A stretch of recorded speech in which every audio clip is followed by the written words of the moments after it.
Você sabe o que é necropolítica? E o que é que isso tem a ver com você, que é ou pessoa com deficiência ou familiar de uma pessoa com deficiência? É disso que eu vou falar no vídeo de hoje. Mas eu queria começar voltando um pouquinho no tempo. Na Alemanha nazista, lá um pouquinho antes da Segunda Guerra Mundial, um comitê especial foi criado com o objetivo de registrar o nome de todas as crianças que nascessem com algum tipo de deficiência.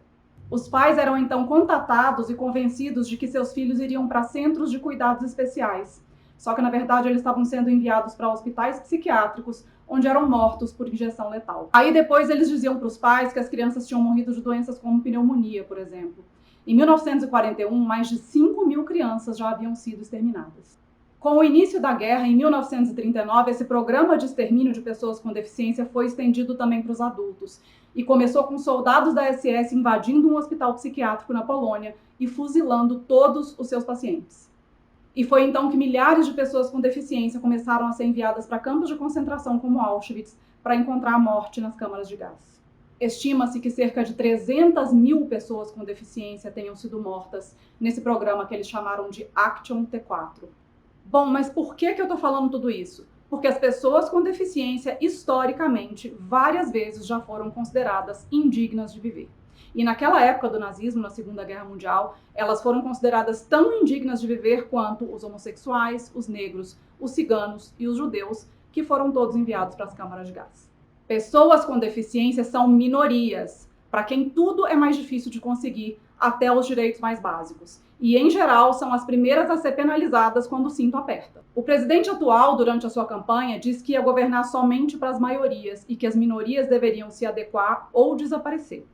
Eu sei que pode ser doloroso para muita gente admitir isso, mas sim, ele também estava falando das pessoas com deficiência. Ah, Andréia, mas você está dizendo então que ele vai mandar todo mundo para campos de concentração? É isso? Que exagerada! Não foi isso que eu quis dizer. Mas é aí que entra a necropolítica, que é justamente o poder de determinar quem deve viver e quem deve morrer, isso tudo de forma muito sutil, usando o aparato do próprio Estado.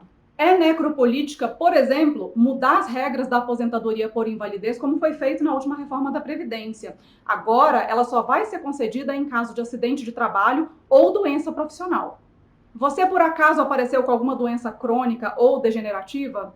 Então a sua aposentadoria vai ser reduzida em cerca de 40%. Depois, sabendo que muita gente vai entrar na miserabilidade por causa dessa questão, o próximo passo é você dificultar o acesso ao BPC, que é justamente para onde essas pessoas recorrem. Ou você pode também cancelar os contratos que garantem o fornecimento de medicações para quem tem doenças crônicas graves para o SUS, sem dar nenhuma explicação razoável. E por fim, é necropolítica você vir com um projeto de lei que garante aos empresários que eles podem pagar uma pequena multa ao invés de contratar uma pessoa com deficiência através da política de cotas. No Brasil, são quase 500.000 pessoas com deficiência empregadas atualmente e mais de 93% estão no mercado formal de trabalho por causa da política de cotas. Algumas teorias apontam que os estados foram criados justamente pela pressão social para que a coletividade tomasse conta de assuntos importantes, como, por exemplo, a educação, a segurança e a saúde. E até o cuidado com as pessoas que têm mais dificuldade para cuidar de si, como, por exemplo, as pessoas mais velhas ou as pessoas que têm alguma condição mais delicada de saúde. O que vemos hoje é que esse mesmo estado considera essas pessoas um fardo, um peso, uma âncora contra o seu próprio desenvolvimento. Um governo que diz que governa só para as maiorias não vai se preocupar em garantir acessibilidade, cidadania e direitos para as pessoas com deficiência. No melhor cenário, ele vai mantê-las como anjos desumanizados e vai jogá-las de volta naquela situação de exclusão e de assistencialismo que a gente conhece bem. Um governo que diz que minorias ficam de mimimi não acha que o seu filho autista ou com paralisia cerebral precisa de cotas no mercado de trabalho. Basta ele se esforçar para ele competir em situações de igualdade com qualquer pessoa por uma vaga.